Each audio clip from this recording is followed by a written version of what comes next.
Kuha ng CCTV mag-aalas 11 ng tanghali nitong Martes, June 30. Makikita ang babaeng ito sa loob ng isang burger stand na abalang naglilinis.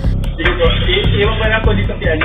Kita rin ang lalaki na nakaupo at tila may kinakausap sa telepono. Mamili, ano na po yung ano?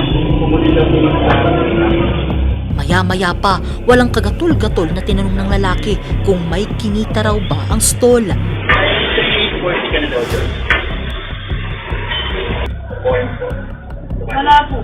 Wala pa daw po pala. At nang mapag-alamang kulang ang hinihingi itong bayad sana sa upa, pumilit na lang ito ng 1,500 pesos.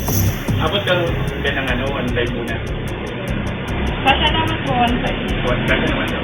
Agad namang nagbilang ng pera ang tendera.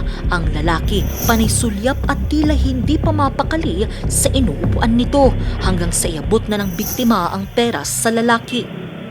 Agad naman itong sumibat pero nang tawagan ng babae ang kanyang amo para kumpirmahin ang binayad na upa, doon na nalaman na ang lalaki isa palang kawatan. Nabiktima na siya ng hokus-pokus na sospek. Ang kanya pong modus ay nakita po yung number sa labas ng tindahan at yun po yung kanya ginamit para po magpakunwari po na tinatawagan yung may-ari o boss po ng isang nagtitinda po. Sige po, iwan ba lang po dito kay ano? Ayon sa Mangaldan Police, ang nangyaring insidente, panibagong modus na ang target, mga establishmento.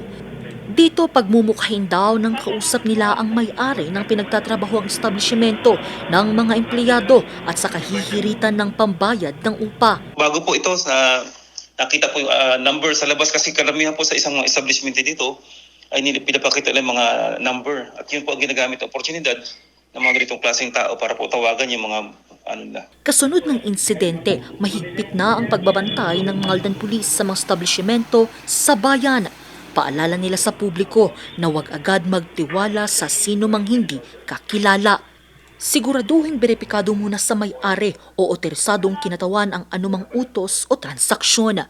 Huwag maglalabas ng pera o anumang halaga ng walang kumpirmasyon at agad iulat sa pinakamalapit na himpilan ng pulisya ang anumang kahina-hinalang kilos o tangkang panloloko.